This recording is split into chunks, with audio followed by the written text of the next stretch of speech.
Hey, welcome. In today's lecture, I'm going to be giving you an overview of the entire Amazon FBA system that I used personally to grow my Amazon FBA business with just one product made in the US to $44,000 per month in sales. So this is every step. Get ready to take some notes. This is Amazon FBA as I see it. So step one is figuring out your customer. The customer is the person you choose to sell to. Oftentimes with Amazon FBA, people like to think, I'm going to find a product and sell it, and somehow they leave out the most important step to that puzzle, which is who's buying it, what problems do they have, and what type of marketing are they susceptible to. Athletes are going to buy from brands that look a lot different than musicians. Okay, so it's important you figure out who that person is. There's a great book by Ryan Levesque called Choose.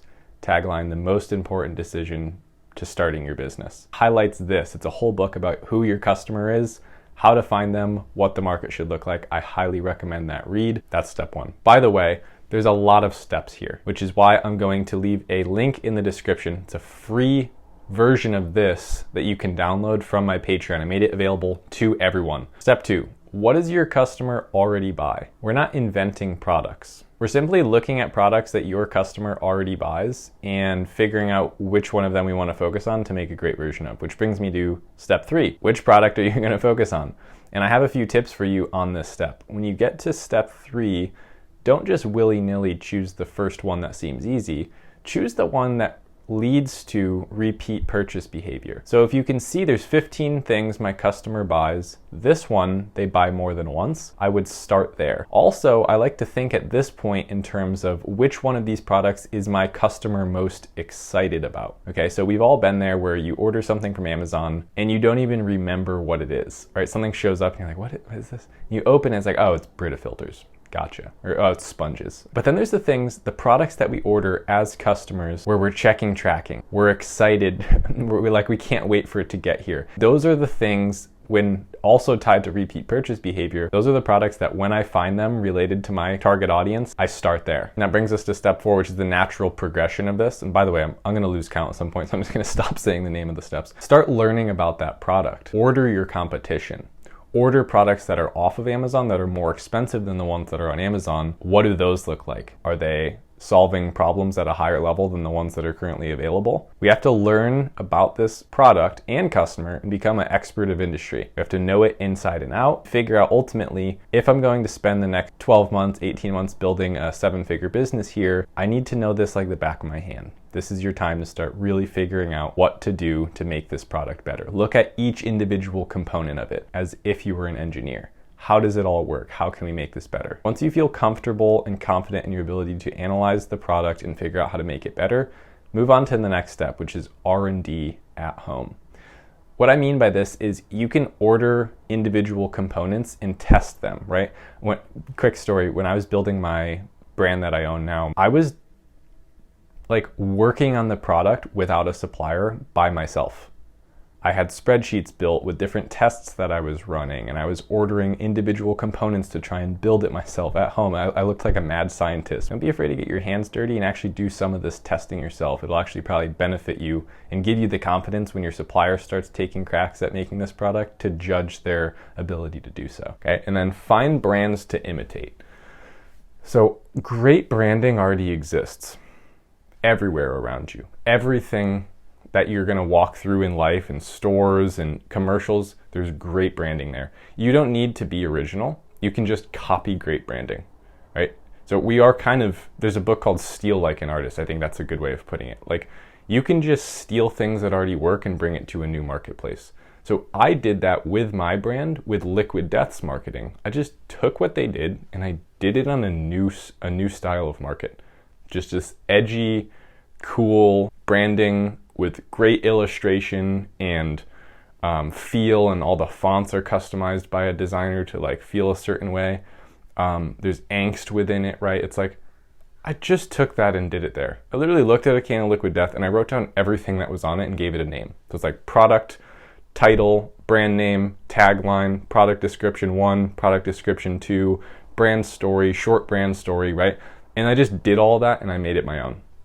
Find a great brand to imitate and do that. Then test your brand name and your logo with either PickFu or Helium 10 Audience. So split testing and surveying is going to be one of the most helpful things that you ever do. It is going to be what ultimately gives you all the feedback on which to move forward from. Great brands aren't built on the ideas of individuals. They're built on the feedback on ideas of individuals, right? So that's a step that a lot of Amazon FBA sellers specifically need to make. They need to make that leap into, I'm not just going to be myself, I'm going to be the sum total of 100 different tested people's responses, okay? So brand name and logo gets tested. We did it with 7 iterations. We tested 7 times and landed on our final one. I say I have a business partner. So make social and website. Once you have locked down your brand name and your logo, customers in your area, in your market, love it, and you've gotten that feedback, get the social media accounts with that name and get the website domain for that. That's just the next logical thing to do because we're building a brand here. We're not just building an Amazon storefront. So you want to have all of those things ready to go. And then hire a package designer. Once you have this, and to be fair, there's I put find your supplier a few steps below this. It could be right here. But I like to do a lot of the testing and the interaction with the audience first before I even go on to find a supplier. Finding a supplier feels very concreted. It feels like now we have to push, we're doing this now once we have the supplier. At this point, I'm still just playing around. And if I wanted to abandon it at any point, I wouldn't feel overly connected to doing it or pressured into doing it. Hire a package designer and just 3D render the general package size because they can go in after. And if you know, oh, my product's going to come in a bag or a bottle or a box, you can design a generic bag, bottle, or box to look a certain way. And then again, keep getting feedback. So this feedback that you're getting in this process is addictive. It gets you excited because every time I spend $50 or $100 on a survey, I get a ton of response. I get 10x what I put into it out of it because it's what's ultimately going to decide over here how successful my launch goes. Test package design on social and on PickFu and Helium 10. Those are both surveying sites. PickFu would be pickfu.com. Test the package design on social. So this is the first time we're really talking about what we're doing on social media. I tend to focus with my brand on Instagram primarily as our social. And you want to be following accounts that you hope to work with one day, so influencers in your space. And then when I say test design on social, I really mean DM the influencers in your space and ask them to help you pick for your brand that you're making. So now we're moving past just engaging with influencers and we're actually talking to our prospective audience and future customers about what we're doing in the business. Just, hey everyone, we're working on package design right now. What do you think of this? We have a mission to make the best product in this market. This is what we're doing.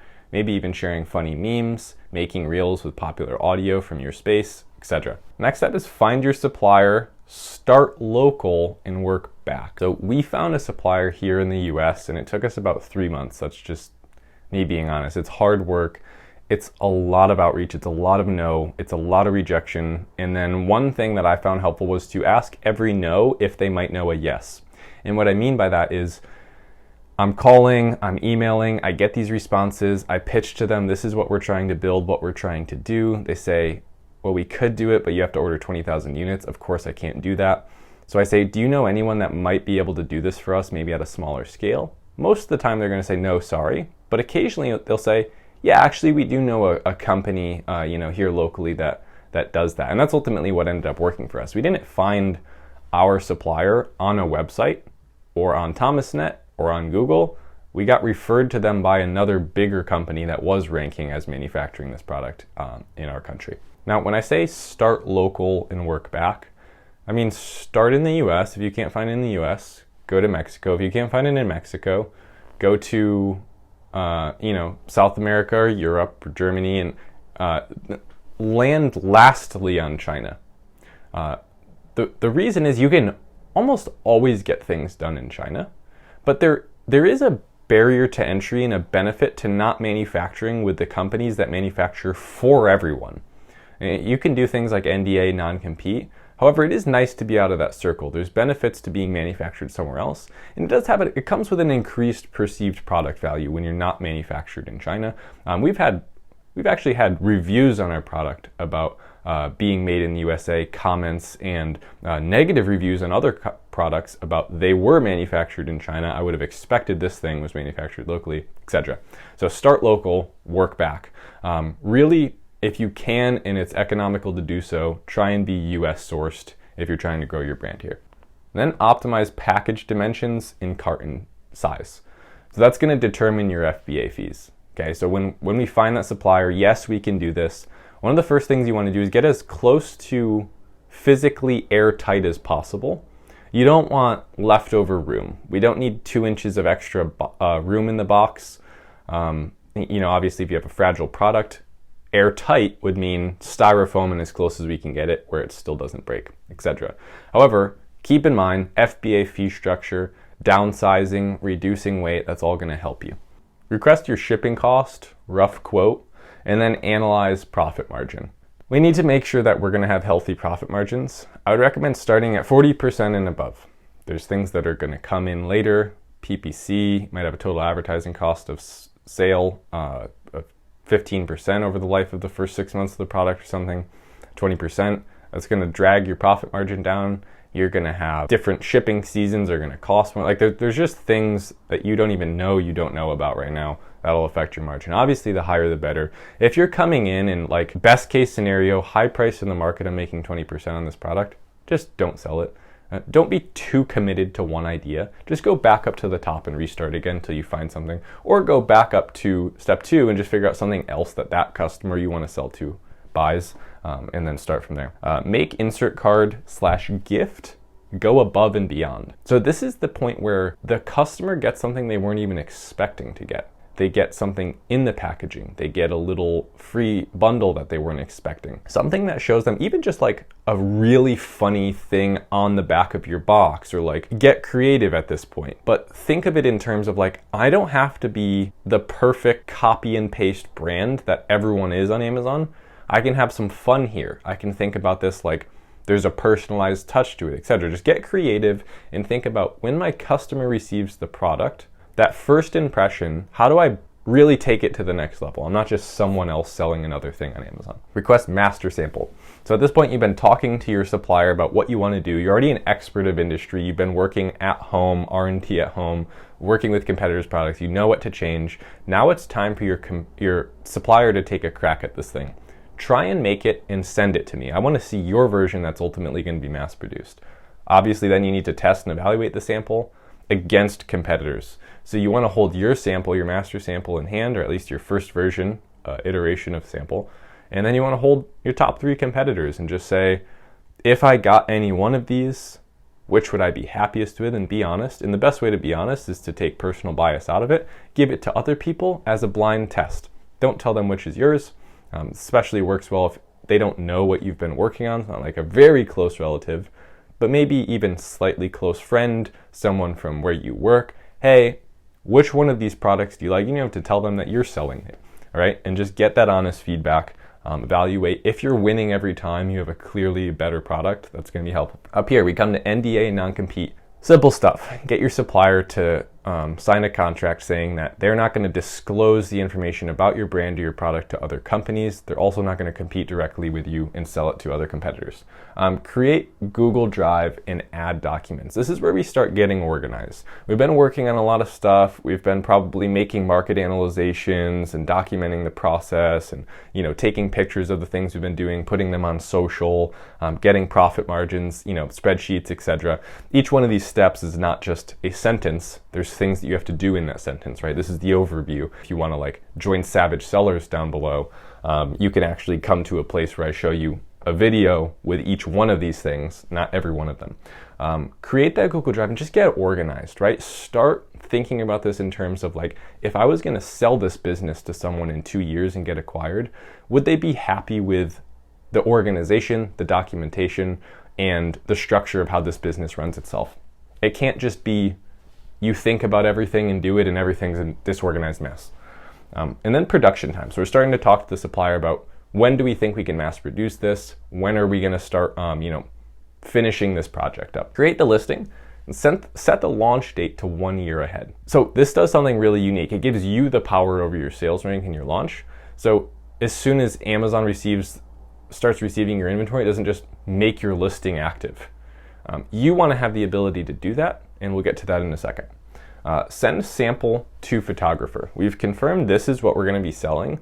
The version of this that actually has packaging now and actually is the final product, I'm sending to my photographer, and I'm sending it to, I should put an asterisk here and say, great photographer, expensive photographer. Like, this is not where you cheap out.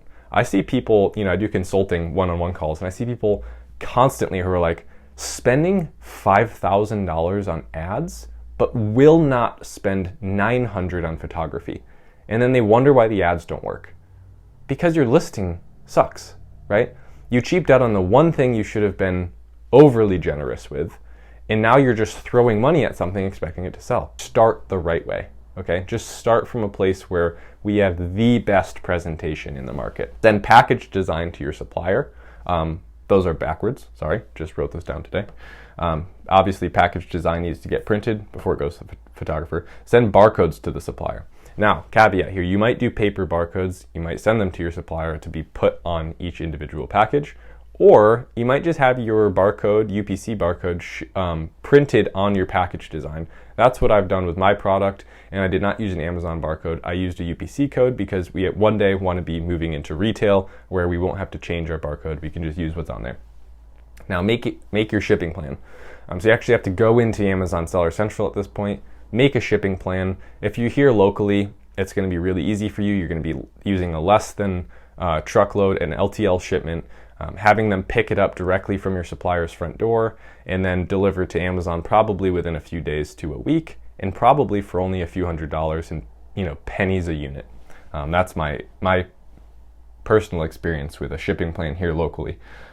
Send the carton labels to the supplier once you've made your shipping plan, and then pay down payment for production. Now, my supplier's kind of unique. We actually didn't pay a penny till everything was finished.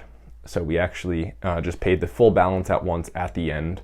We had talked enough at this point that we both knew we were committed to this thing, and we didn't actually have to even pay a down payment to get started. But some suppliers will request that. Certainly Chinese suppliers will request that. So if you're working there, keep that in mind. And then follow up with supplier. Don't just think like, oh, I've paid them and now they're going to reach out to me. Like, it's your business. This is essentially one of your business partners. They make the products for your company. Every week, reach out to them. Hey, how's it going? Where are we at? Do you need anything from me? Do you need any help from me? Can you send pictures about how the process is going? I'd love to see how the cartons are being packed.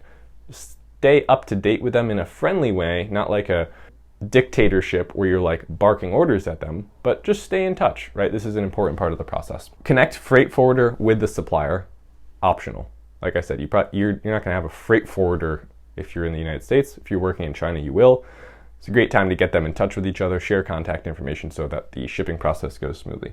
And then inspection. Again, mostly if you're working in China, this is where that concern is going to come up. In the US here, I didn't even do an inspection, and we had a 100% accuracy with our order. Nothing was wrong. Like I said, I was working with the supplier for months, literally face-to-face, phone calls, Zoom calls. I could see the process as it was happening. I knew everything was going smoothly. I didn't bother with the inspection locally. If you're designing your product overseas, I would recommend that, however. Pay balance. So at this point, it's done. You've been in touch with them. They've confirmed. It's time to pay for this thing and get it set up. Tracking numbers. You can see where we're going. We're getting close to the end. Finalize the listing, photos, and copy. So now we're like, hey, this thing's on its way. We've got 2 weeks to it arriving on Amazon. Let's take that final look at everything. Is it ready? Does it look like it's perfect and everything's set up for being an aggressive competitor in the market and winning market share? Post countdown to launch on social. In the last 3 weeks, 4 weeks up to launch, this is your time to really be upping your game. Be posting every day at this point, reminding people that, hey, we're launching soon. Are you interested? And set up promotions on your website to capture emails for launch so that when you do go active, you have maybe even just 50 people you can reach out to and say, hey, we went live. Here's a special link just for you with 20% off. You can use this promo code at checkout, and we hope you enjoy, truly. We got 2 sales doing this, and be completely honest. It wasn't huge, but it was something. It was we sent out our emails, we sent out a post on launch day, and we sold 2 units to people who were excited to buy from us. That's it. Since then, I think we've sold a couple $1,000s via social, just organically and through our website. But at launch, it was just those weeks leading up, a couple posts a day to get those first people excited about buying. PPC, 25 keywords and competitors, 1 phrase per campaign, exact, and fixed bids. That's how I launched my PPC campaigns. Literally just looked at what do we exactly want to rank for. Let's not try and go for the biggest one yet. So it's like the next 25 phrases that you found using Opportunity, Explorer from Seller Central, or using Helium 10, and then targeting them, like I said, with suggested bids, 1 keyword per campaign. So each keyword has its own budget, exact match, etc. And just let those go. When it's time to make them active, make those active. I set them up as drafts a few weeks prior. And then lastly, when you see that you have available inventory close to 50 to 75% of your total amount you ordered, say you ordered 1,000, got 500 or 700 units active, at that point it's safe to assume you probably have 2-day prime, inventory's been distributed. You can make the listing active, so you set your launch date, just change your launch date to the current day, make your listings active, and launch. Be sure to watch this video here if you want to find products like this to run through this process, and be sure to subscribe down below so you don't miss future videos like this. I make free Amazon FBA course level videos here on YouTube, so I hope you consider it. I'll see you in the next one. Thanks so much. Later.